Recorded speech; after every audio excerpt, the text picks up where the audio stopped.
정보가 있는 시사 토크쇼 장윤선의 팟짱. 아직도 홍삼만 드십니까? 홍삼만 드신 여러분 행복하십니까?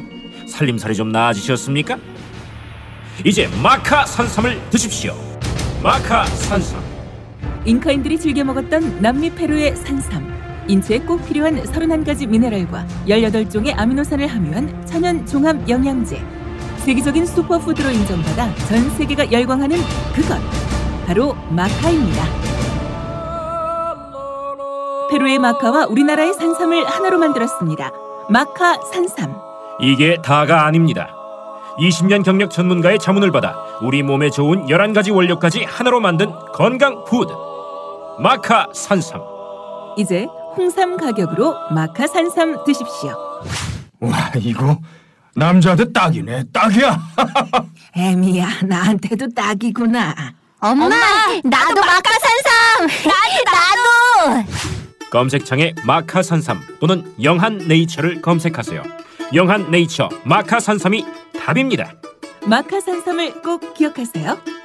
우주에서 마카와 산삼을 하나로 만든 회사는 영한 네이처가 유일합니다. 유사 검색어 회사에 주의하시고 영한 네이처를 꼭 확인하세요.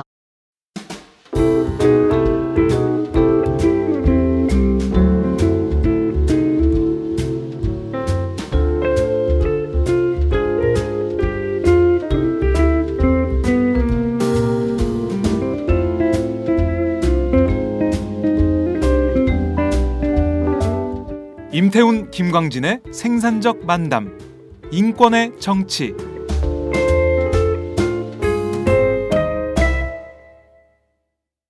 네, 인권의 정치 시간입니다. 예, 오늘도 김광진 새정치민주연합 의원님 나와 계십니다. 안녕하세요. 예, 안녕하세요. 김광진입니다. 네, 그리고 임태훈 군인권센터 소장님 나와 계십니다. 안녕하세요. 반갑습니다. 네, 이렇게 세 분, 저까지 분자에 붙였군요. 죄송합니다.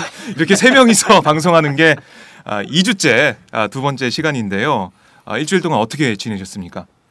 먼저 우리 의원님이 먼저 얘기하셔야 될 것 같아요. 저요? 네. 제가 숙연해집니다. 갑자기.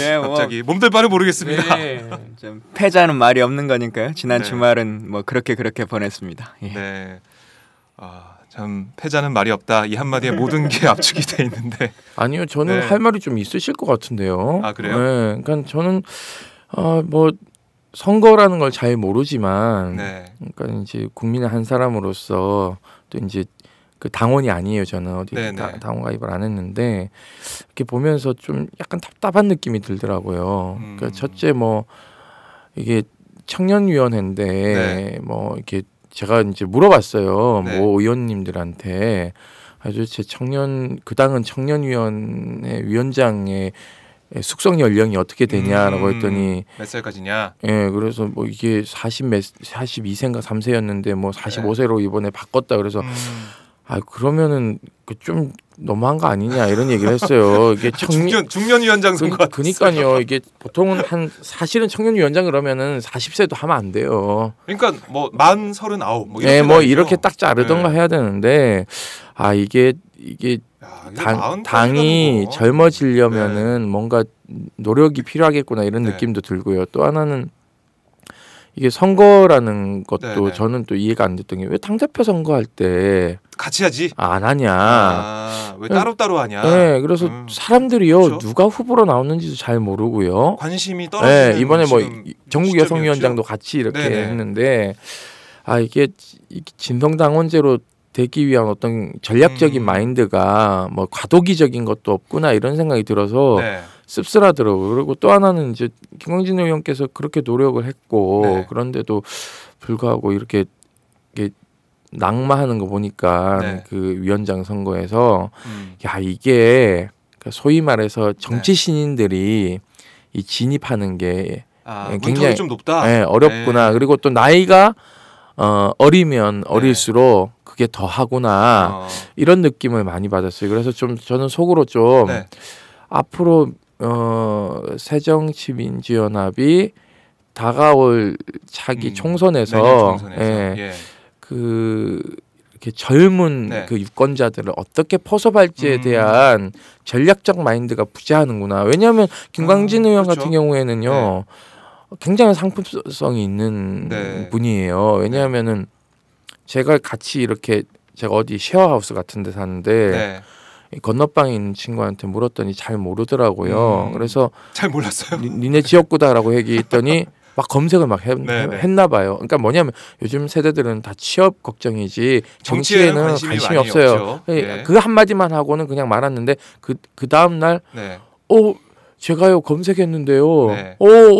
되게 많은 일을 하고 어. 계시는 것 같아요라는 얘기를 하더라고요. 네. 그래서 이게 이 상품화에 대한 개발성이 굉장히 떨어진다는 느낌을 받아서 제가 안타까웠어요. 좀 더 많이 알리고 많은 사람들이 성과나 이런 걸 알 수 있게 해야 되는데 네, 그게 좀 그렇죠. 안 되고 있다. 왜냐하면 또래 국회의원이 네. 손을 내밀면 네. 20대, 30대 유권자들은 태도가 바뀝니다. 그렇죠. 왜냐하면은 나이가 좀 있는 사람들은 국회의원이란 배지를 달면은 굉장히 그 보수적으로 보이거든요. 네네. 막 여야 할 것 없이 그리고 어려운 사람인데 우리 김광진 의원이나 장하나 의원 같은 경우에는 굉장히 네. 젊은 피고 그렇게 다가가면은 자기 일이라고요. 그러면 그렇죠. 앞으로 대학생들이 정치 어떤 세력화로 등장할 수 있거든요. 대학생들 20대들에 대한 네네. 자리를 비례대표 자리를 내놓으라고 정치적 네. 요구도 강해질 수 있어요. 그런 기회를 이번에 좀 놓친 것 같아서 저는 좀 안타깝다. 개인 김광진 의원이 되냐 안 되냐 네. 이것에 대한 문제가 아니라 청년 김광진 의원. 그렇죠. 네. 그래서 저는 심히 걱정이 됩니다. 그렇게 보셨군요. 네네. 저 당이 걱정이에요. 저는 네. 김광진 의원님 걱정이 아니라 저 당이 지금 걱정이다. 걱정이 되시면 빨리 입당을 하셔가지고 도대체 당에 바꿔주세요. 아니 도대체 여기만 나오면 입당 원서를 좀 써주십시오. 여기 이상민 위원장님도 나보고는 뭐 들어와 뭐 이렇게 얘기하죠. 자기 밑으로 들어오라 이런 얘기. 그랬어요? 네. 참 패자는 말이 없으니까 제가 의원님한테는 뭐 여쭙지 않겠습니다. 잘 하실 거라고 믿고 있습니다. 예. 그래도 지지해주신 분들한테 한 말씀 해주시죠. 이 자리에서. 예. 하여튼 제가 선거 기간이 좀 짧아가지고 네. 많은 분들을 찾아뵙지 못했는데 그리고 어쨌든 이런 기회에 또 전국적으로 많은 분들도 알게 되고 또 저란 사람에 대해서도 아신 분들도 많아졌고 그렇다고 네. 생각합니다. 하여튼 자주 좀 찾아뵙겠습니다. 네. 예. 감사합니다. 이번에는 액땜인 것 같아요. 내년 저기 큰 선거 앞두고 그 지역 액땜하셔다 오시면 될 것 나중에 같고요. 이제 그 지역 이제 가시면 네. 지금도 지역 뭐 이제 사무실 내시고 하셨는데 네. 뭐 전초전 했다고 생각하시면 돼요. 그렇죠. 예비 선거 했다고 생각하시면. 네, 이렇게 김광진 의원님의 일주일 참 어떻게 보면 슬픈 일주일이었는데, 자 우리 소장님은 어떻게 보내셨어요? 이사 잘하셨어요? 이사는 뭐 잘했고요. 네. 아직 한 80%밖에 짐 정리를 못했습니다. 이 버려도 계속 버릴 게 나오네요 지금. 사무실이 조금 이제 커졌고, 네. 그리고 저희가 이제 뭐 이사하자마자 이제 또 어제가 윤일병 일주기였거든요. 그렇죠. 그래서 유가족들이 하루 전날 그 장례를 치를 수 없다라는 입장을 이제 저희한테 전해왔고 그 입장을 보도자료 형태로 저희가 냈습니다. 그러게요. 이게 뭐 지금까지 진실이 밝혀지지 않아서 뭐 엄정한 선고 이런 것도 이루어지지 않았기 때문에 지금 윤일병의 죽음은 계속 진행 중이다. 그래서 일주기를 치를 수 없다 이런 입장이었는데요. 네. 예. 항소심이 이 용산에 있는 국방부 고등군사법원에서 열리는데요. 네. 이번 주 목요일 아, 오전 10시에 선고 공판이 열립니다. 내일이네요. 예. 네. 그렇기 때문에 사실상 이렇게 되면 법리적인 다툼을 제외한 사실 심리는 모두 끝나는 겁니다. 우리 네. 대법원은 법리심만 하기 때문에 네. 공판을 열지 않습니다. 그래서 사실상 유가족들의 눈물을 닦아줄 수 있는 마지막 기회인데 뭐 저는 그 고등군사법원이 제대로 된 판결을 낼 것이라고 뭐 믿고 있는데요. 네. 문제는 가족들 입장에서는 이 이제 선고도 안 난 상태에서 일주기를 지내는 것도 네. 아들에게 죄스럽다. 그리고 두 번째는 그 아직 실체적 진실이 가려지지 않았다. 이건 무슨 얘기냐면 아직도요. 축소 은폐에 가담한 인원들이 어디서부터 어디까지인지 네. 모릅니다. 그러니까 이게요. 어제 그 박상욱 대법관 후보자의 인사청문회가 있었죠. 네. 그 과거에 그 박종철 고문 사건을 더 가담한 인원들이 있다라고 얘기하는데 그것도 사실상 그 사람이 못 밝혀냈어요. 그러니까 당시 자기는 뭐 말단 검사였기 때문에 막내 검사 부대였었죠. 그렇게 얘기를 하는데요. 막내 검사라도 칼자루는 같이 쥐고 있는 겁니다. 그렇죠. 네. 큰 칼이냐 작은 칼이냐의 문제이기 때문에 자기가 검사하면서 이런 얘기는 했는데 안 받아들여졌다 이런 얘기하고 다른 거죠. 그래서 그게 지금 세월이 엄청 지났는데 지금 축소 은폐에 가담한 사람들에 대한 얘기가 나오고 있어요. 그래서 저는 윤일병 사건도 이런 식으로 간다면 과거형이 되는 거예요. 그러면 나중에 장관 인사청문회, 뭐 참모총장 인사청문회 할 때 그런 인원들이 올라와서 이제 국회에서 청문회해야 되는 상황이 발생할 수도 있는 겁니다. 아 이게 어떻게 보면 미래 박종철 고문치사 사건이 될 수도 있는 거네요. 그러면요. 그래서 저는 뭐 과거가 현재를 이렇게 계속 연결되고 그게 역사잖아요. 그러니까 뭐 우리 김광진 의원님 역사 전공자지만 제가 뭐 이렇게 도사 앞에 이런 거 좀 떨자면은 그런데 지금 현재도 그러한 일들이 저는 계속 반복 지속적으로 일어나고 있다라는 것을 좀 국민들이 아셔야 될 것 같고요. 그래서 유족들의 입장에 따라서 일주기 추모제나 이런 행사는 하지 않았어요. 윤일병은 이게 대전 현충원에 있지 않고 동작동 현충원에 있어요. 그렇기 때문에 사실상 추모 행사를 하면은 많은 시민들이 참여할 수 있는 어떤 여건도 형성되어 있는데 부모님들이 그건 도저히 할 수 없다 이게 이런 상황. 쉬운 결정도 아니었을 것 같고 참 가슴 아프실 것 같은데 이게 은폐 이 진실을 은폐한 게 어디서부터 시작됐는지 어디까지였는지 이것도 아직 밝혀지지 않았군요. 네 그렇습니다. 그래서 일단 그런 부분이 있어서 저희가 이제 전혀 뭐 아무것도 할 수 없어서 보도자료 냈고 어제는 공군 제1전투비행단에서 있었던 그 성추행 구타 가혹행위 사건 윤일병 사건하고 거의 비슷한데요. 이건 어떻게 좀 진행이 되고 있습니까? 뭐 축소 은폐된 부분이 저희가 어제 폭로를 했어요. 그러니까는 한 달 가량 대대장과 주임원사가 그 지속적으로 피해자에게 두 명의 가해자 그러니까 한 명의 가해자는 구속이 됐고 나머지 두 명의 가해자에 대해서 합의하라고 강요를 했습니다. 적게는 하루에 2-3차례, 많게는 4-5차례 불러서 종용을 했고 그래도 말을 안 들으니까 가해자 2명을 데려와요. 그래서 이 2명을 대면을 시킵니다. 아 그래요? 네, 거의 미친 거죠. 제정신이 아닙니다. 그렇게 하니까는 이제 이 피해자는 더 얼어버리는 거죠. 그러니까 저희가 처음에 만났는데 3시간 동안 몇 마디 하질 않아요. 피해자가요? 아이 컨택도 못 하고 말도 잘 못 하고요. 그러니까 우리가 이제 보니까는 상태가 너무 안 좋아서 병원을 보냈더니 외상후 스트레스 장애 의증이 나왔고 국군 수도병원 가니까 외상후 스트레스 장애가 나왔어요. 그리고 바로 그저께 서울대병원에 폐쇄병동에 바로 입원이 됐습니다. 그러니까는 공군은 시험을 쳐서 들어가는데 거의 인지 능력이 다시 시험 치라 그러면 불합격할 정도의 인지 능력을 가지고 있거든요. 그러니까는 뭐 이렇게 합의 종용하고 근데 지금 어제 공군 해명 자료 보면요. 그런 사실 없다. 그리고 외상후 스트레스 장애는 우리가 이게 육안으로 봤는데 외상이 없었다 뭐 이런 식으로 얘기를 해요. 근데 그 외상과 그 외상이 다르거든요. 그러니까 이게요. 공군본부가 나중에 좀 가서 좀 뭐라고 하세요. 공군본부가 이런 보도자료를 내는 데 있어서 군의관한테 자문도 안 구하고 마구 내는 거예요. 아무 생각이 없습니다. 그러니까 어제 기자회견 저희가 이한열 기념관 3층 전시관에서 했는데 뭐 헌병대장이 오고 막 기무 부대장이 오고 뭐 난리도 아니었어요. 그래서 다 나가라고 내쫓았거든요.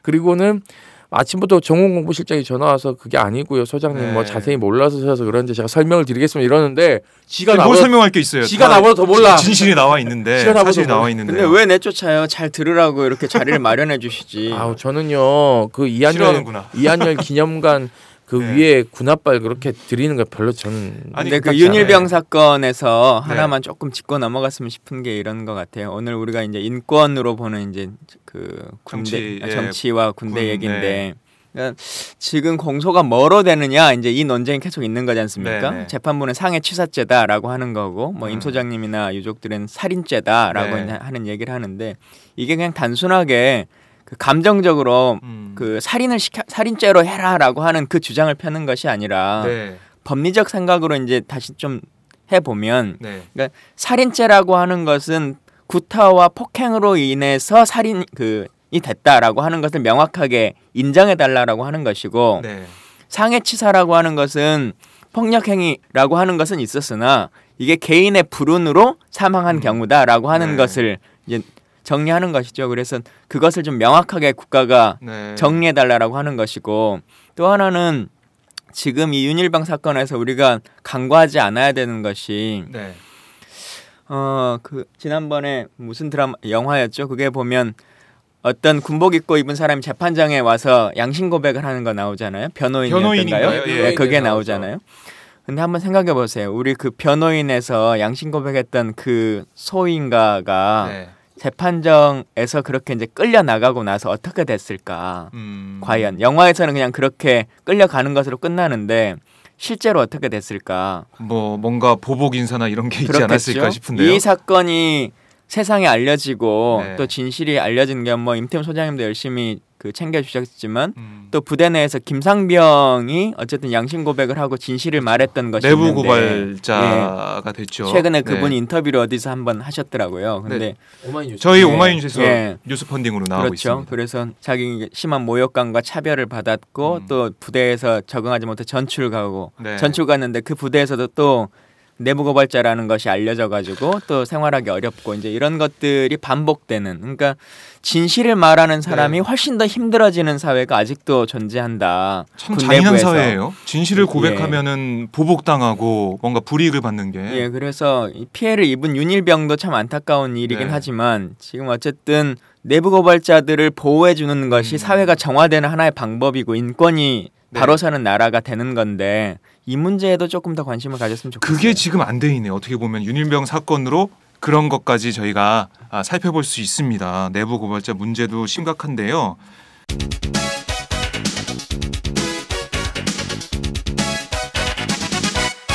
장윤선의 팟짱. 국방부에서 어제 내놓은 뭐 대변인 발언을 보니까 이렇게 얘기를 하더라고요. 국방부는 윤일병 사건과 같은 군의 기강을 어지럽히고 또 군의 사기를 저하시키는 그런 사건이 발생하지 않도록 예방하는 데 중점을 두고 있다 하고 김민석 대변인이 강조했고요. 윤일병 사건과 같은 그런 사건이 발생하면 즉각 조치해서 국민에게 알리고 재발하지 않도록 조치할 수 있도록 최대한 노력하고 있다 라고 얘기했는데 어떻게 보십니까? 립 서비스고 또 이제는 네. 한계에 봉착했다고 생각해요. 그만 좀 하셨으면 좋겠어요. 전 질리는데요. 정말 막 육두문자가 막 나오려고 그러는데 네. 우리 이제 김광진 의원님이 김재량 씨 얘기를 해서 제가 말씀을 드렸는데 지난 금요일 새벽 2시 19분에 저한테 문자가 왔어요. 전화도 이제 와 있더라고요. 제가 무음으로 해놓고 김상병 잤는데. 말씀하시는 건가요? 예, 전출당한 내부 고발자. 네, 예. 재량 씨가 전화를 제가 안 받으니 네. 문자를 남겼더라고요. 소장님 승주 보면서 이렇게 하루하루 사는데 왜 이렇게 힘들까요? 네. 이 얘기를 해요. 그러니까는 잊혀지면 그만일 거라고 사람들은 생각하지만 네. 재량 씨는 사실상 승주를 보면서 굉장히 많이 힘들어했던 것 같아요. 지금 사실은 본인은 그냥 훌훌 털고 사회 복귀해서 잘 살면 되는데 여전히 예. 이 재량 씨한테는 승주가 남아 있는 거예요. 그래서 자기 진로도 뭐 법학을 고민하고 있고 지금 네. 뭐 법의학도 공부하고 싶고 이런 얘기를 하거든요. 그래서 실명을 쓰기로 했던가요? 예. 네. 그래서 그 실명 괜찮다는 거죠? 예. 네. 그러니까 재량 씨는 뭐 초상권도 다 허락을 했기 때문에 네. 그래서 이 재량 씨가 잘 살 수 있는 사회가 네. 돼야 된다고 저는 생각해요. 그래서 제가 병문화혁신위원회 마지막 회의 때 네. 한민구 장관도 계시고 네. 그 김여한 육군 참모총장 계셨는데 제가 건의를 하나 했어요. 그러니까 보통 건의는 네. 인권단체에 있는 활동가들이 건의 같은 거 잘 안 합니다. 건의는 보면 이제 저기 우파나 이런 관변단체 사람들이 잘하죠. 네. 근데 제가 손들고 마지막에 발언을 한 게 네. 김재량을 전역하기 전에 저는 표창이라도 줘야 된다고 생각한다. 음. 저는 훈장을 줬으면 좋겠다고 생각하지만 네. 그게 너무 우리나라 훈장이라는 것은 굉장히 네. 엄격하기 때문에 안 되면은 표창이라도 좀 상신을 해서 우리 군이 네. 윤일병 사건 이후에 그럼에도 불구하고 군 조직 안에는 이러한 제대로 된 군인도 있다라는 것을 스스로 네. 인정하고 군의 실추된 명예를 회복하는 길을 좀 밟았으면 좋겠다는 얘기를 제가 했어요. 네, 뭐라고 하던가요? 검토해보겠다고. 검토하겠다라고 얘기했는데 맨날 그 답변이죠. 제가 확인해 보니까는 네. 그런 일은 전혀 없었어요. 사실은 군이 윤일병 사건 이후에 계속 밀렸잖아요. 여론에 밀렸고 문매를 그렇죠. 맞았는데 이런 친구를 잘 챙겨주면은 어떤 사람들은 그래 군이 저래도 네. 그래도 일말의 양심은 있구나라는 생각을 하는데 군이 끝까지 찌그러지는 모양새를 계속 보이고 있는 거예요. 아니, 김민석 대변인 말대로 이런 사건이 발생하지 않도록 예방하는 데 중점을 두고 있다라고 했으면 우리 김상병처럼 이런 진실을 얘기를 해서 불이익 받는 게 없어져야죠. 없어지고 이제 표창을 주고 네. 보양을 해야 되는 그쵸? 거죠. 그리고 네. 부대마다 다니면서 강의할 수 있게끔 네, 네, 네. 재량씨를 어디에다 28사단에 짱 박아주는 게 아니라 네. 청군에 돌아다니게 하는 거죠, 강사로. 그리고 부조리가 있으면 얘기해라. 네. 척결하겠다. 장관실에 한 라인 설치하는 거예요. 나한테 전화 바로 해라. 네, 네. 다 조져버리겠다. 이렇게 얘기하면은 손 안 대고 코 풀 수 있는 지난 거죠. 3년간 네. 국방에 있어 보면 가장 큰 문제가 이건 것 같아요. 그러니까 내부 고발자에 대한 것을 어떻게 하느냐가 사실 네. 인권의 척도거든요. 그렇죠. 예, 근데 국방부는 사실은 어떤 사건이 벌어졌다. 그러니까 뭐 65만 명의 장병이 있고 뭐 하기 때문에 사건 자체가 없도록 하겠다라고 하는 말은 불가능할 수 있어요. 너무 그게 65만 명이나 되는 예, 뭐 그 있을 수는 있죠, 사건이라고 예. 하는 게. 근데 그걸 통해서 다시 하나씩 거듭나야 되는데 그냥 우리가 예방할 수 있다라고 하는 생각을 갖고 있다는 것도 약간은 문제가 있을 수 있고요. 두 번째는 벌어지고 나서 네. 이제 어떻게 대처하냐라고 하는 게 항상 똑같은 프로세스죠. 네. 그러면 일반적으로 상식적으로 보면 사건이 벌어지면 왜 이것이 벌어졌느냐라고 하는 걸 찾는 게 일반적이에요. 근데 국방부는 가장 먼저 하는 일은 이걸 누가 언론에 알렸냐라고 하는 것을 찾는 게 가장 급선무죠. 그리고는 왜 그래? 예상하는 왜 사람이 거의 본능적이에요. 예상하는 사람이 떠올라요. 네. 뭐 예를 들면 지난번에 원사님 뭐 이런 분이 있잖아요. 그러면 실제로 그 사람이 제보하지 않았어. 네. 저희가 해보면. 네. 근데 이 사람이 제보자일 거다라고 하면 이제 별건 수사를 시작하죠. 야, 아니 예. 뭐 이거 그래서- 실체가 여기 있는데 딴 걸 예, 수사한다고요? 그래서 별건을 수사해요. 그래서 이 사람이 원사로 있는 동안 뭐 네. 커피 시켜 먹은 거 어디 어. 주임 원사인데 대대장에게 허가받지 않고 부대 내에 잠깐 나갔다 온 거 이런 걸 해서 옷을 벗겨요. 다 털어요. 끝내 그래서 그분이 옷을 벗었어요. 예. 그런 뭐 이런 일이 다 있어요? 그런 그게 식으로 정보사령부에서 있었던 일이에요. 하죠. 뭐 네. 예를 들면 사이버 사령부 같은 경우도 저희도 뭐 제보자가 있으니까 이렇게 접촉을 네, 할 거 네, 아니겠습니까? 그분이 뭐 정확하게 제보를 해주는 건 아니지만 운을 뭐 띄워주죠. 이런 방향을 잡아주고, 나도 네. 그래도 제복을 입은 사람인데 이건 좀 과도한 것 같다 군이. 뭐 사이버 사령부나 예전에 그 의문사된 유족들 3년이면 강제 화장시키겠다. 네, 그렇게 그 말씀하셨죠. 문서는 예. 군 내부에서 아예 문서로 통째로 준 거거든요. 음. 자기 양심상 이건 못하겠다.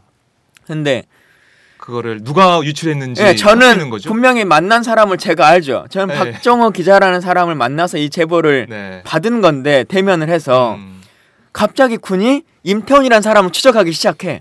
그럼 이 사람일 것이다 생각하고 막 따라가는 거예요? 성향상 마구 삽질을 해. 얘가 줬을 재밌다. 거야라고 하는 걸로 탈탈 털죠. 예. 예.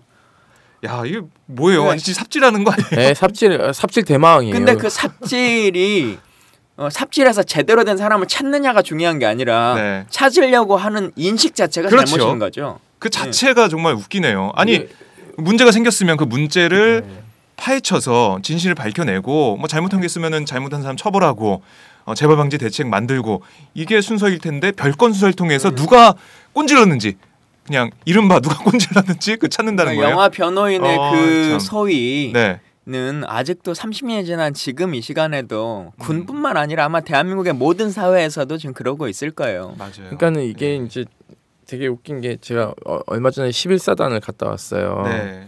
그 저기 여단장 성추행 성폭행 11사단 사건이 젓가락 있었다가. 부대 예, 맞죠? 예. 예. 화랑 부대.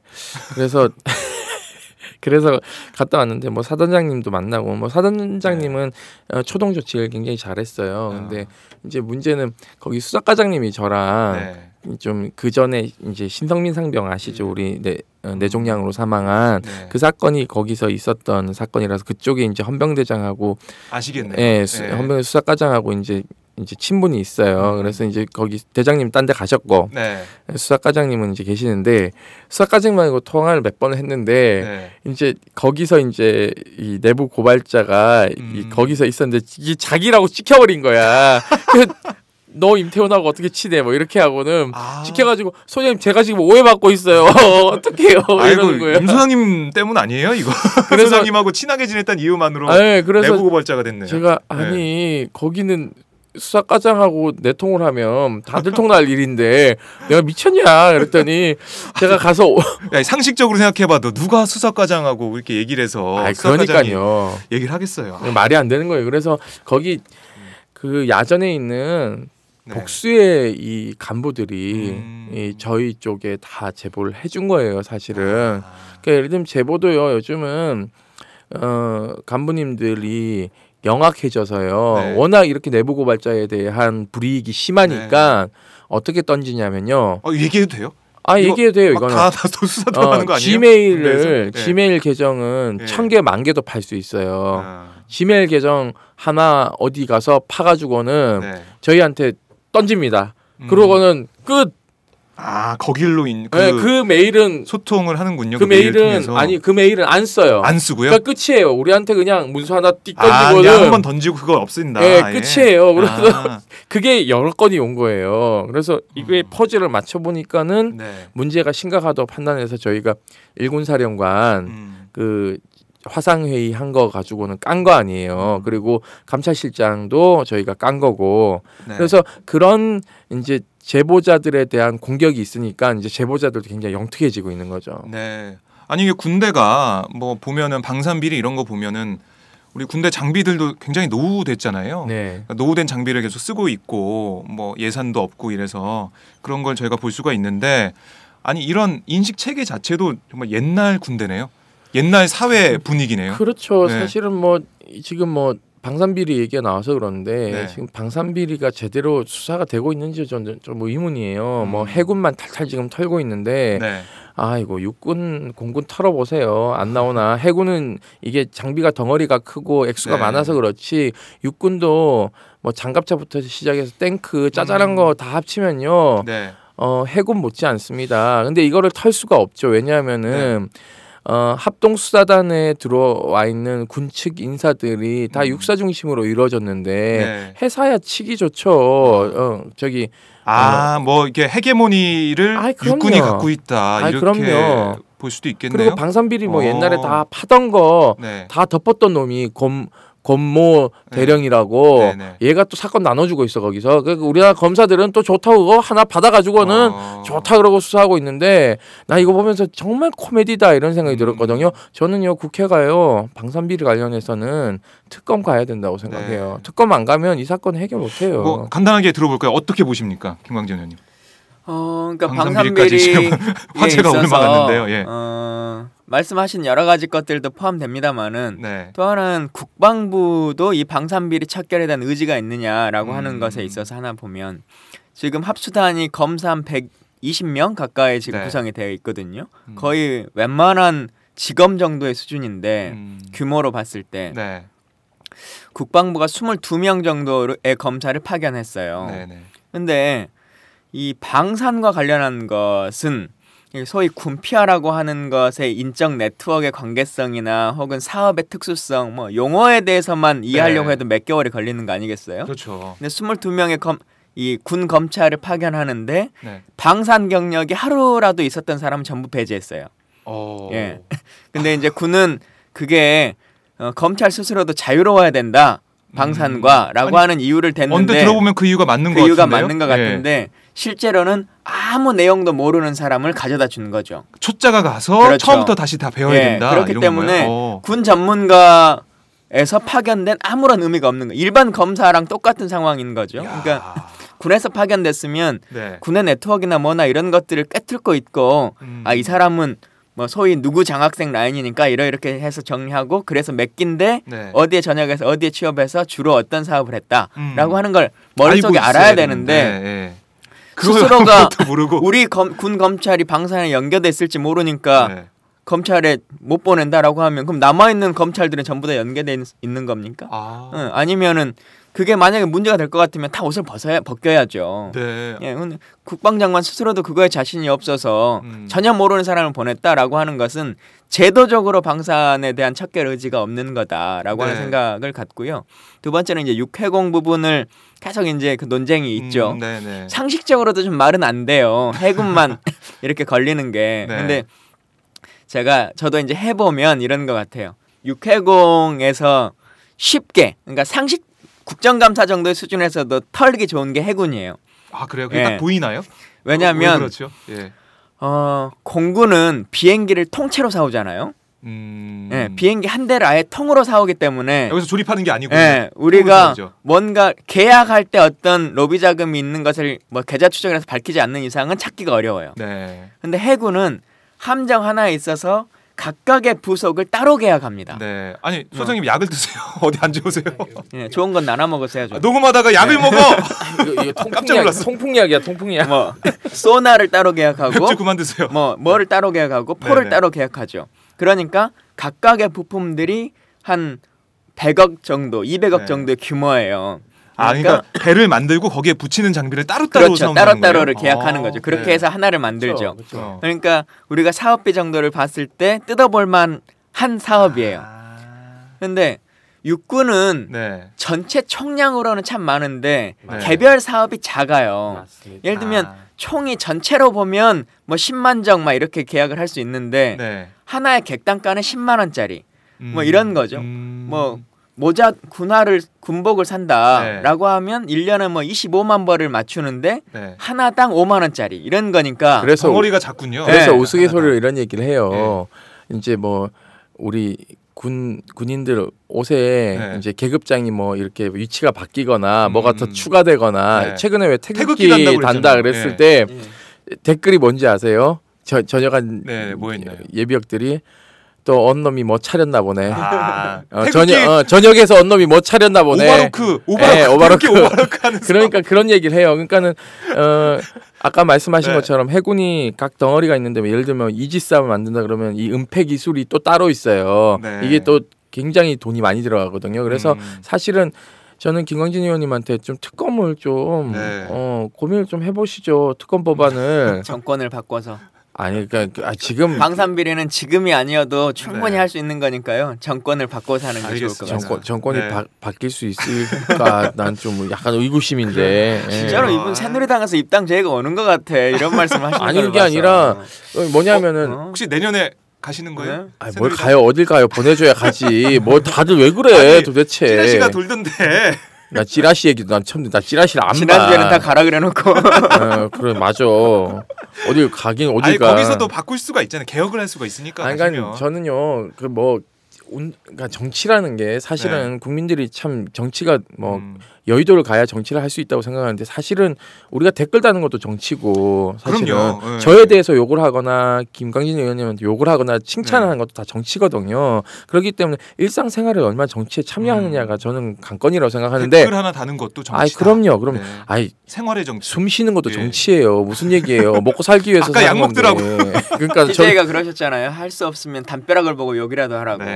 그래서 저는 이제 뭐 그게 이제 정권이 바뀌어서 하는 것도 중요한데 사실상 지금 현재 수권 정당이 되기 위한 어떤 과정에서의 노력들을 하는 모습을 보여줘야 표가 직결된다. 그래서 저는 젊은 의원이신 우리 김광진 의원님이 특검에 대해서 검토를 하시고 이것을 어떻게 방산비리를 척결할 것인가에 대한 당내 기구를 만들어서 저희 당내 기구 있어요. 아 있어요?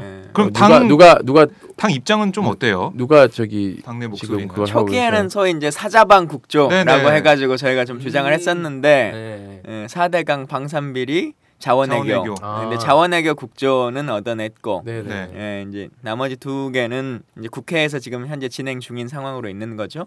네.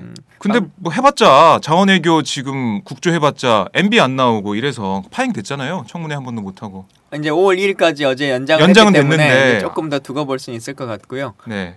근데 그러더라도 저는 그 생각은 있어요. 그러니까 정치권이라고 하는 건 상대가 있고 새누리당도 또 자기를 지지하는 사람들이 있기 때문에 네. 일정 정도 협상이라고 하는 것이 필요한 것도 있고 또 우리가 목표치가 10이라고 해도 네. 한 발 두 발도 나가야 되거든요.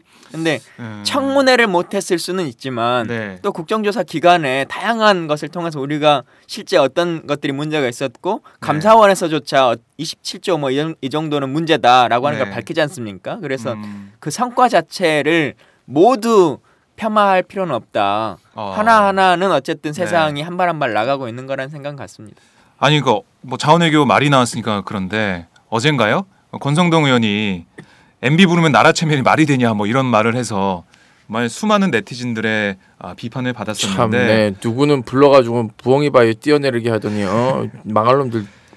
참 이런 거 보면서 아니 그러니까 이명박 전 대통령의 이런 뭐 4대강 사업이나 여러 가지 의혹들 뭐 이거 자체가 나라 체면이 말이 안 되는 거죠. 근데 뭐 MB를 부르면 나라 체면이 말이 안 되냐 이거는 정말 말이 안 되는 그러니까 소리입니다. 저는요 네. 그런 생각이 그러니까 대통령이 국왕이라는 이미지를 가지고 있는 것 같아요. 그러니까 굉장히 정근대적인 인식인데요. 네. 사실은 그런데 성역이 어디 있습니까?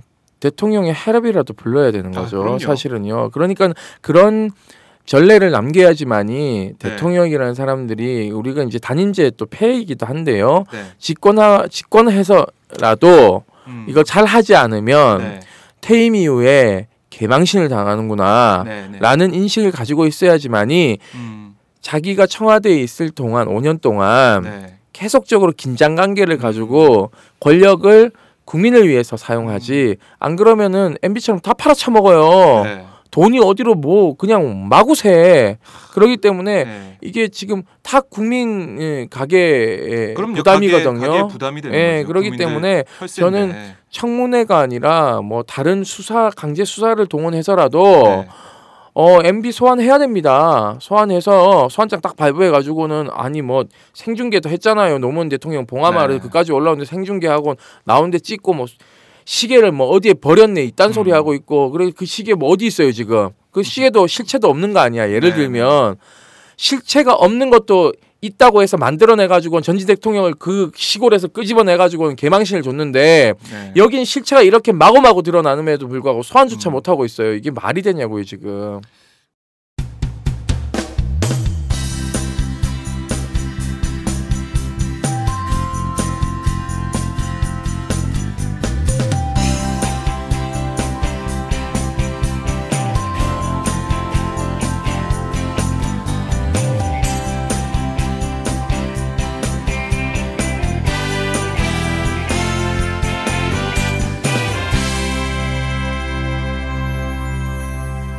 장윤선의 팟짱. 그렇죠. 그래서 자원외교 국정조사 보면서 답답한 느낌을 국민들이 가졌을 것 같아요. 국민 여론이 조금 더 저는 이제 끌어오르면 충분히 가능할 거라고 생각하고요. 뭐 이게 사실 전례가 없었던 것이 아니기 때문에 뭐 전두환 전 대통령이나 뭐 노태우 대통령 이런 분들도 다 그분들은 훨씬 더 심각한 죄명으로도 이렇게 오시지 않습니까? 그렇죠. 충분히 가능한 거라고 생각하고요. 하여튼 좀 더 많은 국민들이 이것에 관심을 가져주시면 좋겠고 이 돈이 어마어마한 돈입니다. 사실 그렇죠. 저희가 어떤 사업을 하려고 보면 어제 이제 저희가 그 정책 엑스포 중에 있어요. 국회에서. 근데 청년들하고 어떤 얘기를 하다가 하는데 청년들이 계속 그 예산이 어쩌고 저쩌고 이 얘기를 하는 거예요. 근데 참 안타깝더라고요. 돈 걱정부터 해야 돼. 돈 걱정부터 하는 건데 슬프다. 근데 그거 다 하는데 해봐야 뭐 그렇게 많은 돈이 들어가는 것도 아니고 하는 건데 이렇게 날려먹는 돈들은 세상에 어디서 난 돈일까라고 하는 생각들도 많이 갖고요. 내 돈. 이게요. 이제 눈먼 돈이 너무 많고요.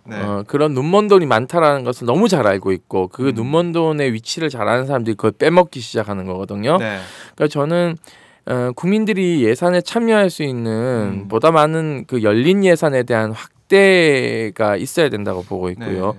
또 하나는 예전보다 그래도 국민 여러분들께서 예산에 대한 생각, 뭐 신경을 많이 쓰시는 것 같아요. 근데 신경을 써도요. 네. 이게 사람 생리라는 게 이렇습니다. 자기 주머니에 지금 현재 지갑에 돈이 얼마 있는 거는 알아도 네. 그렇게 해서 국민들 개개인에게 부채를 지어주는 데 대한 개념은 굉장히 떨어집니다. 그러니까는 집합적 사고가 네. 불가능한 구조로 굉장히 만들어놨어요. 예산이라는 건. 그러니까 지금 뭐 곧 우리 또 나중에 방송 하반기 가면 예산국회 얘기를 할 텐데 우리 네. 뭐 예결위 들어가 보셨지만 미국처럼 우리가 셧다운해서 예산을 딱 정지시킬 수 있는 구조가 안 되어 있거든요. 네. 국회의원들이 결국은 막판에 가면은 마구마구 이렇게 예산을 추인해줄 수밖에 없는 그런 구조를 네. 가지고 있어요. 저는 그런 구조부터 저는 깨야 된다. 네. 의회에 강력한 권한을 줘서 네네. 미국처럼 말도 안 되는 예산을 편성할 경우에 의회가 예산 심의 안 해버리는 겁니다. 네네. 그럼 정부가 셧다운하게 만들어서 이 관료들도 긴장을 타게 해야 돼요. 이 관료들이요 눈먼 돈을 가지고 얼마나 많은 장난질을 하고 네. 있는지 모르겠어요. 국회의원들 국민들 뭐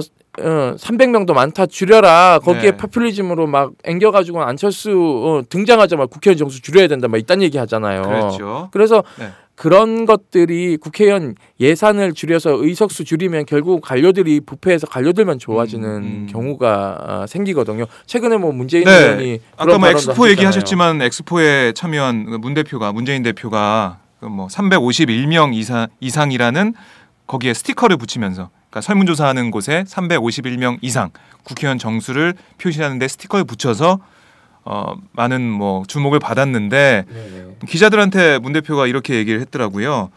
국민에게는 그렇게 인식되지 않고 있지만 경제협력개발기구 주요 국가와 비교하면 인구수 대비 의원 비율이 낮다.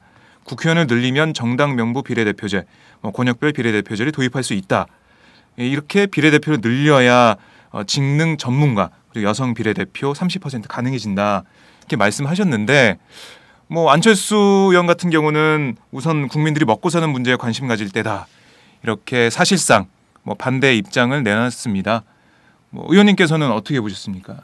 예, 뭐 두 분을 지칭할 필요는 저는 특별히 없을 것 같긴 한데 제 원래 지론 중에 하나이긴 합니다. 저는 이제 그 지역에서 활동을 할 때도 시의회의 인원수를 늘려야 된다라고 하는 주장을 항상 폈었는데 근데 늘린다고 하면 국민들께서 예. 안 좋아하세요. 그러니까 안 좋아하시는데 특권만 늘리는 거 아니냐. 과연 국민들이 이 방송에서 저 네. 솔직하게 말하고 싶어요. 뭐 욕 먹을 수 있겠지만 오늘 댓글 기대해 보겠습니다.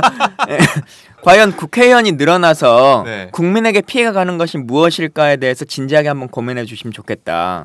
그리고 국회의원이 늘어나는 것에 대해서 국민 여론이 나쁘다라고 하는 그 국민 여론이라는 것이 네. 과연 실제 국민의 여론이냐 만들어진 누군가가 원하는 여론이냐라고 하는 것을 고민해 봤으면 좋겠는데요. 네네. 우리나라가 삼권 분립 체계입니다. 삼권 분립인데 상식적으로 봤을 때 국민이 직접 선출하는 권한 안에 있는 사람 네. 3권에서 사법부는 몇 명 선출할 수 있습니까? 글쎄요. 한 명도 선출할 수가 없습니다. 국민이 직접. 그렇죠. 예. 권력이 입법 행정부는요. 행정부도 아니죠. 대통령 한 명 뽑습니다. 아. 나머지 장관은 전부 다 지명하죠. 다 틀렸네요. 죄송합니다. 제가 공부 좀 입법부는 하겠습니다. 300명의 사람을 뽑을 수 있습니다. 국민들이. 네. 그리고 이 사람들 매년 가할 수 있습니다. 마음에 들지 않으면. 예. 국민의 민의를 가장 반영할 수밖에 없는 그 지지자가 네. 진보적이든 보수적이든 극우든 극자든지 간에 네. 어쨌든 그 사람을 지지하는 사람이 있어서 당선된 거거든요. 그게 또 민심이 바뀌면 다른 사람이 될 수 있는 거고 네. 항상 민심에 귀를 기울일 수밖에 없는 유일한 사람이 입법부입니다. 입법부 300명. 예, 300명. 없다는 거죠. 예. 대통령을 한 번만 하고 끝나시기 때문에 본인 마음대로 또 하실 수 있는 거예요. 다시 국민의 뜻이 중요하지 않거든요. 실제. 네. 되면은 끝이죠. 그렇죠. 우리 박근혜 대통령 보면은 잘 알 수가 있는데. 그리고 예산에 있어서 아까 처음에 말씀하셨지만 예산에 대한 견제를 할 수 있는 유일한 기구가 국회거든요. 네. 근데 대한민국 국회는 정말 권한이 없습니다. 그리고 국민들이 항상 하시는 말씀 중에 하나가 국회의원들 월급 받아먹는 거 생각해보면 너무 많아 네. 이렇게 얘기하세요. 뭐 월급은 줄일 수도 있고 늘릴 수도 있고 뭐 합니다. 근데 1억이라고 하는 정도의 금액을 기준으로 봤을 때 네. 우리가 지금 뭐 몇 조 원 얘기하지 않습니까? 다시 한번 저만번에 제가 물어본 것 같지만 1조 원이 네. 1,000만 원이 몇 개 모여야 됩니까? 또 수학 시간을 만드세요. 네. 1,000만 원이 참 큰 돈이잖아요. 네. 1,000만 원이 몇 개 모여야 1조가 돼요. 1,000개? 좀 더 생각해 보세요. 10,000개. 좀 더 생각해 보세요. 10만 개. 10만 개예요. 네. 1조 원이 네. 되려면 1,000만 원이 10만 개 모여야 되는 거거든요. 엄청나네요. 근데 저희가 네. 1년에 정부 예산이 350조입니다. 그렇죠. 네. 근데 한 해에 예산과 결산을 하기 때문에 700조를 뜯어봐요. 예산과 결산으로. 그러면 700조의 예산을 가지고 1억을 들인 사람을 고용해서 네. 얼만큼의 수익 대비 효과가 있을 것이냐, 아낄 수 있을 것이냐라고는 국민의 관점에서 생각해 보면 네. 전체 국가 예산에서는 엄청나게 많은 예산을 얻어낼 수 있죠. 예를 들면 저 개인 하나를 썼다라고 네. 하면 여러 가지 상황이 있습니다만 아주 단순하게 국민들이 아는 거 2억짜리 소나를 41억 주고 사왔다라고 하는 걸 나오잖아요. 예. 그게 그냥 통영만 한 대만 그런 거예요. 나머지 것들은 아직 시작도 안 한 거고. 네. 근데 그러면 그것만 해서 얼마야 이 돈이? 그것만 그 부품 딱 하나 그 부품 딱 하나로 39억이에요. 네. 그러잖아요. 제가 1년에 받는 돈이 1억인데 아 그렇죠. 예 아무리 일어나는 의원도 자기 밥값은 합니다. 국민 세금을 아끼는 예산으로 봤을 네. 때는 그래서 이게 늘어나면 늘어날수록 훨씬 더 국가 예산은 아낄 수 있는데 왜 안 하냐? 네. 정말 국민들은 사실은 별 피해가 없어요. 근데 행정부는 원하는 대로 돈 못 쓰죠. 네. 자기들끼리끼리 못 나눠 먹죠. 많아지니까요. 예, 그렇죠. 그리고 우리나라가 삼권 분립 체계지만 실제로는 사권 분립이죠. 재벌과 이 오마이뉴스를 비롯한 언론. 예? 근데 아니, 왜 오마이뉴스를 거론하세요? 저희는 아닙니다. 예, 몰라요. 근데 여튼 이 재벌과 언론의 네. 측면에 있어서 그 사람들을 유일하게 견제할 수 있는 장치가 국회밖에 없는 거죠. 근데 이 권한을 축소시켜야 네. 자기만의 반면 대통령으로서 살 수 있는 거 아니겠어요? 그러니까 이제 많은 분들이 국회의원들이 네. 세비를 굉장히 많이 받고 있고 국회가 예산을 많이 쓰고 있다고 이제 생각을 하는데요. 네네. 일개 지자체 예산 정도예요. 사실은 그렇기 때문에 많이 드는 비용이 아닙니다. 그리고 국회의원 한 명당 보좌진이 9명이잖아요. 네. 이거 숫자 너무 작죠, 사실은요. 다른 외국에 비해서도 좀 작나요? 작고요. 작죠. 한 명에 9명이 있다는 건 굉장히 많아 작죠. 보이는데요. 왜냐하면요, 네. 보세요. 일개 부처의 공무원이 얼마입니까? 자, 우리 이게 네. 우리나라에만 OECD 가입국 중에 우리나라에서만 볼 수 있는 풍경인데요. 네네. 밤에 국회를 지나가다가 의원회관을 보시면 불이 상당히 많이 켜져 있는 모습들을 볼 수 있을 겁니다. 불 켜놓고 퇴근하는 거 아닌가요? 아니에요. 그러니까 보좌진들이 밤에 남아서 굉장히 많은 일을 해요. 그러시군요. 그러니까 왜냐하면 노동강도가 굉장히 셉니다. 네. 왜냐하면은 자기들이 감시할 부처들이 굉장히 많고 또 하나는 미국처럼 미의회 조사국이나 의원실이 바로 자료를 털거나 가져올 수 있는 구조가 안 되어 있어요. 요청해서 이미 제출이기 때문에 네. 생가도 그만입니다. 그러니까 국정감사 기간에도 자료를 예를 들면 김광진 의원이 방산 관련해서 뭐뭐뭐 내놔라 그랬는데 네. 안 주면 끝이에요. 사실은 그걸 이제 받기 위해서 의원이 막 그냥 정치적으로 이제 쪼아대는 거거든요. 네. 사실상. 근데 미국은 그렇게 하지 않아도 되는 거고 김광진 의원님이 예를 들어서 이런 겁니다. 당론으로 방산 안 하기로 했어. 예를 들어 여야 합의로. 네. 그러면 미국 의회 같으면 무슨 개떡 같은 소리야 그러면서 김광진이 칼 빼들고요. 네. 돌격 앞으로 하면요. 파집니다. 청문회까지 열리고요. 그러니까 이게 미국 의회나 선진국 의회 시스템하고 굉장히 다른 구조로 되어 있어요. 그렇기 네. 때문에 이 돈이 아까워서는 될 문제가 아니고 오히려 돈을 더 들여서 의석수를 늘려야 된다. 예를 들면은 이태리 같은 경우에 64,000명당 1명의 국회의원이 있어요. 우리나라는 지금 16만 명당 1명이거든요. 일본이 17만 명당 1명이고 독일이 일본도 적네. 예, 적죠. 수가 적네. 예. 독일이 12만 명당 1명이고 네. 헝가리가 2만 5천 명당 1명이에요. 네. 그러니까 사실상 선진국으로 갈수록 유럽이나 이런 데 가면 더 국회의원 정수가 많거든요. 네. 그러니까는 의원 한 명이 할 수 있는 일이 굉장히 많아지고 보좌진도 이제 많아지는 거죠. 근데 예를 들면 생각해 봅시다. 국회의원 숫자가 줄어들면요. 네. 어떤 사람이 국회의원이 될 가능성이 높을까요? 김광진 의원님 같은 참신하고 민의를 대변하는 사람이 국회의원이 될 가능성이 높을까요? 아닐까요? 아닐 것 같습니다. 아니죠. 그렇기 때문에 의원 정수를 늘려서 의원 정수가 적으면은 청년 비례대표도 없었을 것 같아요. 그렇죠. 그렇게 기득권을 가장 많이 가지고 있는 사람들이 될 확률이 가장 높죠. 그럼요. 귀족들. 그래서 예를 들면 저는 김광진 의원님 같은 사람들이 늘어나야 된다고 생각하는 거예요. 그러니까 예를 들면 이런 겁니다. 요즘 뭐 지역구 숫자를 줄이고 비례대표를 늘리자라는 얘기를 하고 있는데 이게 선진국형이긴 한데요. 택시기사의 이익을 대변하는 국회의원, 비례대표, 버스기사의 이익을 대변하는 청소부 또는 각 직능뿐만 아니라 군소, 그러니까 예를 들면 소수자들, 그러니까 장애인 숫자도 좀 더 늘리고, 그러니까 뭐 한 명씩이 아니라 이런 식으로 이제 TO를 늘리면서 각 영역에 있는 사람들의 이익을 대변할 수 있는 그런 의원들이 늘어나야 돼요. 그러니까 20대 국회의원들도 사실은 유럽 가면 흔하게 봅니다. 흔하게 봐요. 그런데 우리는 20대 국회의원을 잘 볼 수가 없어요. 그거는 뭐 YS 이후에 거의 없다고 봐야 됩니다. 그렇기 때문에 우리 정치가 굉장히 늙은 거죠. 사실은 어떻게 보면 여기에 얼마만큼 젊은 피를 수혈할 수 있느냐는 저는 의원 정수를 늘리는 수밖에 없다. 저는 500명을 늘려야 된다고 생각해요. 500명으로요? 인구 1000만 명당 100명의 국회의원을 가지고 있어야 된다라는 논리이고요. 뭐 앞서 예전에도 얘기했지만 국가인권위원회도 사실은 조직을 더 늘려야 된다는 얘기를 하고 있는 거예요. 그거하고 비슷한 얘기입니다. 그 국회의원을 세비 갉아먹는 사람으로 보시면 절대 안 됩니다. 그런 인식이 강해서 이번에 또 보도를 보니까 그 자기 지역구 자기 가지고 있는 뭐 땅 옆에다가 뭐 도로를 내고 뭐 개발을 해가지고 이익을 얻었던 그런 사례도 보도가 됐었는데요. 그게요. 그 국회의원의 잘못이라고만 언론이 보도하는 거 잘못된 거예요.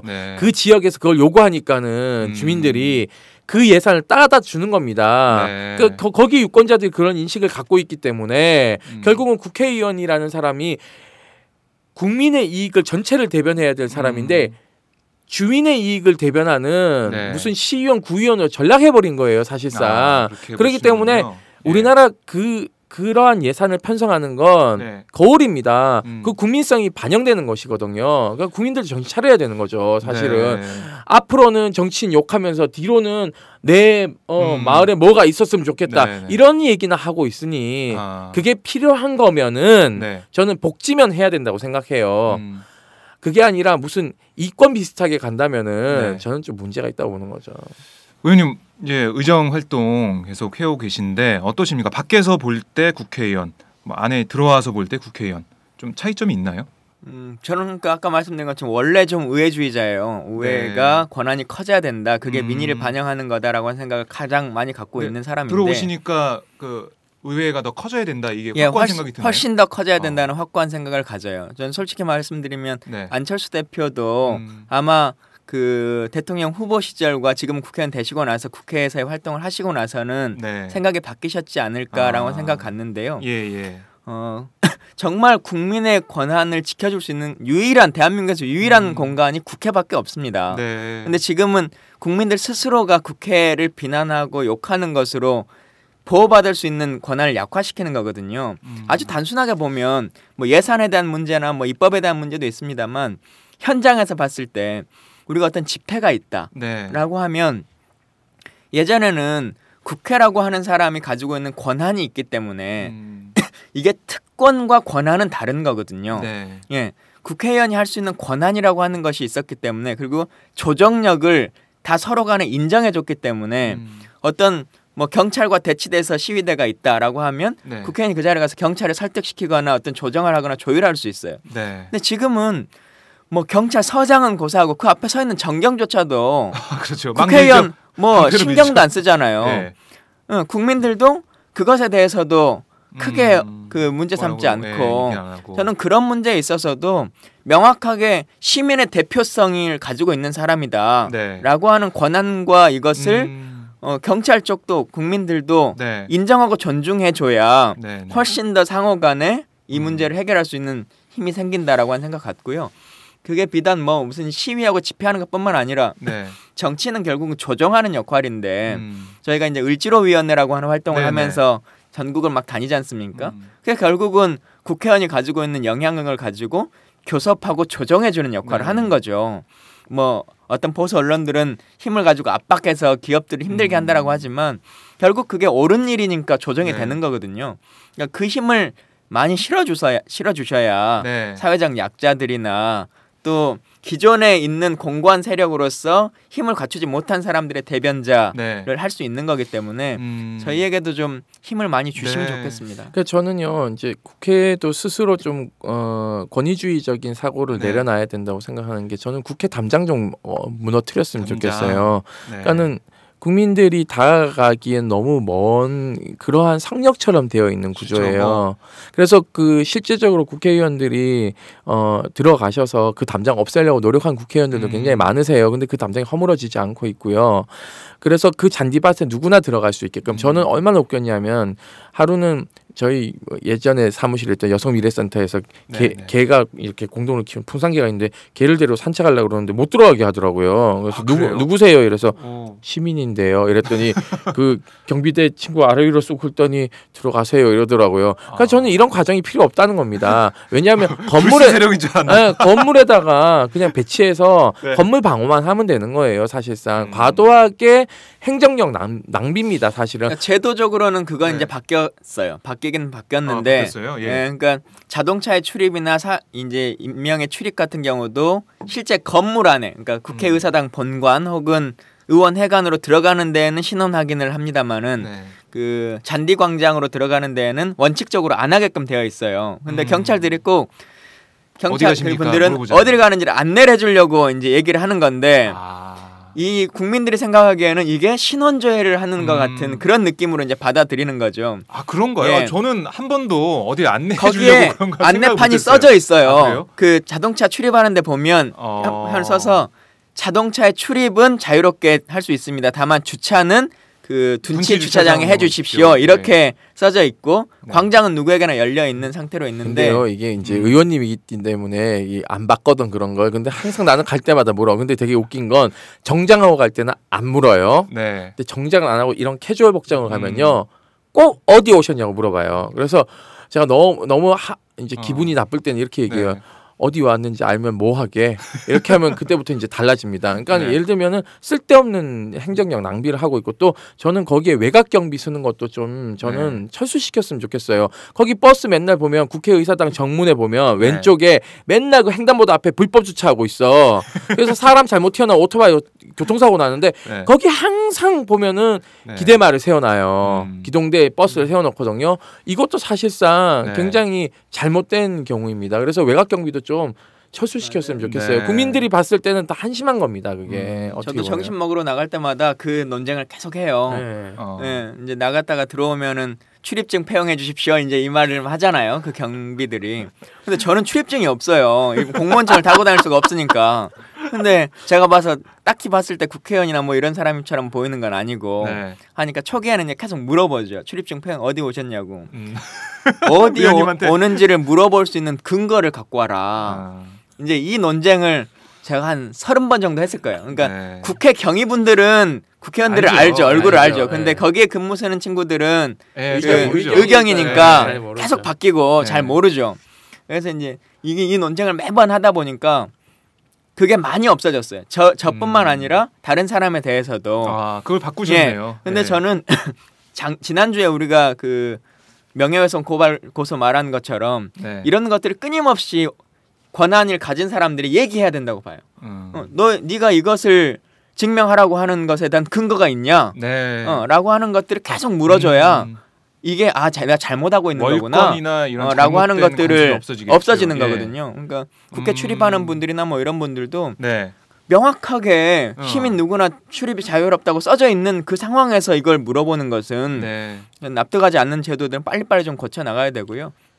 그리고 또 저는 이제 국회가 이런 기능도 좀 도입했으면 좋겠어요. 그러니까는 미국 의회는 사환 제도라고 해서 인턴 제도를 굉장히 활성화해서 고등학생들도 인턴으로 이제 기용해서 쓰거든요. 대학생 인턴 이런 거 쓰지 않나요? 연령이 더 낮아요, 사실은 거기는. 그렇기 때문에 좀 더 참여 폭을 대학생이 아니라 고등학생까지 더 넓히고 또 하나는 유엔에서는 NGO가 그 유엔 이사회나 이런 데 들어가서 발언할 수 있습니다. 발언 네. 신청을 해서 절차에 맞게끔 하면 2분 정도의 스피치를 할 수가 있어요. 그러니까 의회 안에서, 그러니까 이제 유엔 유엔 인권 이사회 예, 예. 안에서 발언할 수 있고 출입증도 발부를 해줘요. 협의지 자격이 있는 단체 NGO들은. 신선하네요. 네, 네. 그렇기 때문에 근데 한국은 이 국회의사당 특히 그 본회의장에는 의원만 들어갈 수 있어요. 보좌진도 못 들어가거든요. 저는 이 법률을 좀 바꿔서 예를 들면은 되게 중요한 사안이 있거나 네. 긴급한 사안이 있으면 그 당사자가 의회에서 연설할 수 있는 그런 기능도 좀 추가해서 국민이 참여할 수 있는, 예를 들어서 뭐 나영이 관련된 네. 법을, 조수순 관련돼서 뭘 특별법을 한다 그러면 예를 들어서 그와 관련된 피해자가 와서 의원님들에게 호소할 수 있잖아요. 네. 그러면은 야당 의원이 됐든 여당 의원이 됐든 누가 그런 거 발의하는 것보다 오히려 큰 힘을 받을 수가 있어요. 아, 이게 당사자가 와서 발언을 하게 되면 네. 왜냐하면 우리 그 정신대 위안부 문제라든지 피해자들 가면 그런 유럽 의회나 이런 데서 가셔서 발언하시거든요. 네. 이게 선진국형 모델입니다. 사실은 무슨 여기가 성역도 아니고 의원만 들어갈 수 있다. 네. 이거 저는 좀 깨져야 된다고 생각하고 있어요. 이것에 예. 있어서 뭐 본회의장은 사실은 이제 국회 시스템으로 봤을 때 거기서 발언하는 것은 정무적인 그건 가능하지만 실제로 법안으로는 연결되지 않겠지만 네. 전 상임위의 이런 활동들이 꼭 필요하다고 생각해요. 근데 이게 현재 법률로 청원제도라고 하는 것이 있긴 있죠. 네, 있죠. 네. 예, 근데 이 청원제도가 너무 무력화돼 있고 실제로 이름뿐인 허울뿐인 것이기 때문에 네. 이것을 좀 제대로 바로잡으면 말씀하신 당사자의 목소리를 좀 낼 수 있고 네. 그게 뭐 직접 본인이 와서 발언을 하든 아니면 뭐 하든지 간에 지금은 문서로서 이제 청원을 할 수 있는데 네. 이게 논의가 안 되죠. 논의가. 논의 자체가 안 논의 자체가 된다고요? 잘 안 되고 예. 제가 법안을 낸 것도 하나 있긴 있는데 예를 들면 서울시청 게시판에다 시장에게 바란다에 글을 쓰면 네. 뭐 7일인가 며칠 안에 가부의 답을 줘요. 된다 안 된다 아니면 지금 뭐 어떤 부처에서 하고 있다 예. 논의하고 있다. 근데 국회에 입법 청원을 하려면 뭐 원래 한 명이 해도 상관없습니다만은 수백 명 수천 명이 서명을 받아서 오잖아요. 국가적인 네, 사안이니까. 네. 근데 이 청원법은 이 시장에게 바란다 인터넷에 그냥 올리는 것은 7일 만에 어쨌든 답을 주는데 네. 이거는 6개월이 되든 1년이 되든 답이 없어요? 뭐 국회가 끝나든 아무런 네. 며칠간의 답을 해야 된다는 규정조차가 없는 거예요. 그러니까 네. 논의를 안 해요. 그러니까 이게 뭐냐면 유럽에서는 국민청원이나 이런 것들이 네. 제도적으로 보장되기 위해서 피를 흘렸거든요, 사실상. 음. 그래서 의회라는 공간을 확보해서 네. 그 그러니까 청원서가 전국적으로 막 노예 무역에 대한 폐지 청원이 두루마리로 쫙 펴서 막 의회 저 바깥에 출입문까지 내려가는 그런 서명을 받아와요. 네. 그게 굉장히 뉴스가 되고 의원들을 막 압박하고 한단 말이에요. 근데 우리는 그런 과정이 없었기 때문에 네. 청원이라는 개념이 의원들도 잘 모르시는 분들 생소한 개념이라고 많고 볼 수 있죠. 그리고 국민들도 청원이 네. 뭐야? 네. 청구권적 기본권 이것을 몰라요, 사실은. 네. 그렇기 때문에 이것을 저는 뭐 예를 들어서 국민 교육도 중요하지만 반대로 의회가 그걸 확대하는 기능으로 간다면 자꾸 참여하면은 네. 이런 제도도 있구나 하면서 이용함으로 인해서 이 제도가 높게 평가되는데 지금은 뭐 말씀하셨듯이 장롱이야, 장롱. 네. 네. 그렇기 때문에 이러한 제도들을 좀 더 국민들이 참여할 수 있는 의회로 바꾸는 개혁이 좀 필요하다. 저는 그게 먼저 돼야 그 국민들께서 국회의원 정수를 늘리고 뭐 비례대표 늘리고 이런 거에 대해서 좀 공감대를 형성하실 것 같아요. 근데 같이 가는 뭐가 거죠. 뭐 꼭 우선순위가 있는 것 네. 같진 않아요. 네. 뭐 이게 돼야지만이 뭐 한다고 생각하진 않고 또 그렇게 의원 수가 늘어나야 네. 그런 활동을 하는 사람들이 더 그렇죠. 많아지기 때문에 네. 국민들이 네. 생각하기에 정치가 삶을 바꿔주는구나라고 하는 것들을 인식할 수 있기 때문에. 그러니까는 예를 들면 네. 이런 겁니다. 재선을 하기 위해서 말을 많이 못하는 국회의원이 많아요. 네. 근데 의원 정수가 늘어나면은 나는 다음에 재선 안 해도 되니까 내 돈키호테처럼 돌격해서 저 깨버릴 거야. 네. 라고 하는 의원들도 많이 생길 거예요. 그럼 정치는 바뀌게 되어 있습니다. 의회도 바뀌게 되어 있고요. 네. 그래서 저는 의원 정수 늘리는 거에 대한 문재인 당대표의 발언은 상당히 고무적이다. 네. 그리고 그것을 뛰어넘는 지역구를 통폐합시키고 비례대표를 늘려서 선진국형으로 갈 수 있는 구도를 마련하는 국민 참여형 어떤 그러려면 이제 또 다른 이제 정당에 참여할 수 있는 기반과 구조를 만드는 정당 정치를 또 해야 되겠죠. 네, 뭐 정개특위에서 이런 뭐 선거구제 개편이나 여러 가지 문제를 논의하고 있는데 우선은 이걸 좀 만들어졌어요. 네, 지금 가동은 돼 있습니다. 네, 어떻게 될지 한번 지켜봐야 될 것 같아요. 이병석 의원이 위원장을 맡아서 하고 있어요. 네, 그래서 외부에서 참여하는 위원회인가요? 아니, 예전에 우선은 지난번에 저희가 이제 원내대표 간에 합의하기를 선거구 조정과 관련해서는 국회외에 독립기구를 둬서 한다라고 하는 것을 이제 했기 때문에 아마도 이제 그 논의는 국민 여론상 저는 그 국회 외에 살 것 같아요. 다만 지금 이제 국회가 논의하는 것은 지금 뭐 석패율 제도라든가 비례대표 정수 문제라든가 이제 이런 것들을 먼저 큰 틀에 조정을 해줘야 그거에 맞춰서 선거구를 어떻게 할 건지를 따로 심의할 거기 때문에 이것도 한번 저희가 계속 지켜봐야 될 것 같고요. 아, 이렇게 아까 제가 시작하기 전에 오늘은 뭐 50분 안에 끝내겠다 말씀을 드렸는데 시간이 너무 잘 가네요. 이게 두 분 다 말씀을 너무 잘하셔가지고 그리고 이게 정보가 너무 많아. 이게 빼놓고 빼놓고 갈 수 있는 정보가 없기 때문에 계속 들을 수밖에 없는 그런 상황이었습니다. 아, 이렇게 뭐 또 젊은 피들이 함께하는 이 인권의 정치 시간 저는 좋은데 두 분은 어떠셨나요? 저는 좋습니다. 다음에 우리 좀 현장에서 하시죠. 그럴까요? 저는 순천도 갔으면 좋겠는데. 아, 순천이요? 너 뭔가? 네. 좋다고 김윤상 팀장 웃음꽃이 폈어요. 네, 좋다고 하시네요. 한번 현장에서 봄이 됐으니까 현장에서 또 우리의 자원박람회 요즘 튤립 축제합니다. 오셔서 좋네요. 좀 많이 보시고요. 네. 그럴까요? 야외에서 하는 것도 괜찮은 것 같아요. 야외에서 한번 저희가 시간 한번 맞춰보도록 하죠. 네, 오늘 두 분 말씀 잘 들었습니다. 네, 감사합니다. 고맙습니다.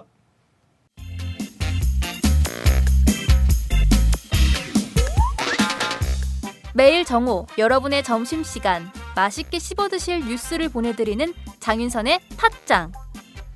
매일나 신선한 뉴스를 맛보고 싶으시다고요? 보수 언론이 대충 훑고 지나간 뉴스 그 이면의 진실을 알고 싶으시다고요? 그렇다면 여러분의 곁에 장윤선의 팟짱이 있습니다. 좋아요와 구독하기로 응원해주세요. 포털사이트 검색창에서 장윤선의 팟짱을 치거나 모바일 앱스토어에서 팟빵 클릭 후 장윤선의 팟짱을 들러주세요. 요거 재밌네 할 때는 과감하게 좋아요를 눌러주세요. 여러분의 꼼꼼한 사랑이 팟짱을 키웁니다. 장윤선의 팟짱 애청자 여러분, 좋아요와 구독하기 꼭 부탁드립니다.